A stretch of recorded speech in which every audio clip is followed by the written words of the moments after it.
Skipoli and so with the Omnes. Welcome again. Thought I'd answer this question here real quickly because I'm still livid at Charlie Kirk's face. And catch me in the ring with him, punching it, rearranging it because, yeah, doesn't he like look like a Minecraft character? How his face like doesn't fit anything in his body, and his face is smaller than his head, so it looks like. Anyways, if you want to support me, Ko-Fi me. Would really appreciate it. Have not had a Ko-Fi contribution in quite a while, and I would like for us to consider that as an option because I don't do Patreon. I don't do anything like this, but I do lay down knowledge, and TikTok does not pay me. I can show you guys the last payout that I got on TikTok because I did a little video on it earlier. Because some guy was talking about how like, oh yeah, this is great that everybody's trying to like leave their job and go full time on TikTok. If only people understood. I'm so sick of everybody being like, help me get to 1,000.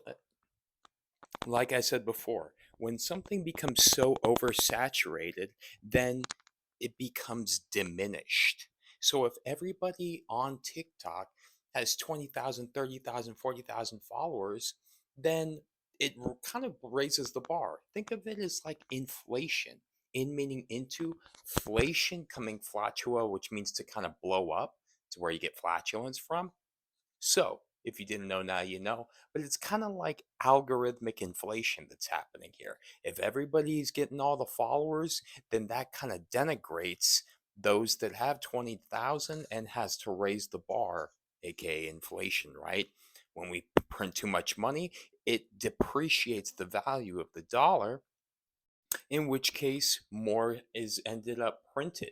And then what you need is you need more money in order to equate to the value that it used to be. Eh. Anyways, we're not talking about economics here. We're talking about the fact that apparently Charlie Kirk tries to hearken upon Latin and etymology, and he just doesn't understand because he's a dummy poopy butthole. And I'm ready to punch him in the face. So let's get on into it. You can go find my podcast as well. But I'm also so busy with other things right now and or trying to just grind. Anyways, fetus actually comes from the Latin foetus. Foetus actually refers to offspring and or young one.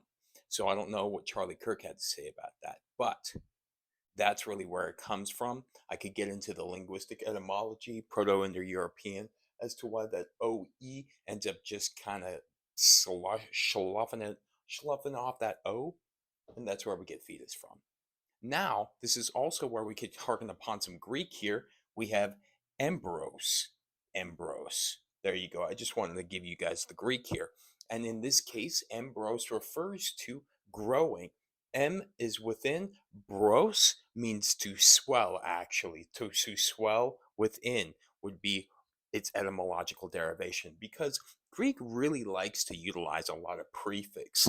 So that itself, bros, is, or bro, means to swell. That M can also mean N or, well, M, N, sometimes just E, but a lot of the time E by itself could also be E and or X, which means away and or out of. But M is also where you get empathy from. Empathy, pathos, feeling and or suffering. So I'm going off on a tangent. I need to stop. I need to pull it back.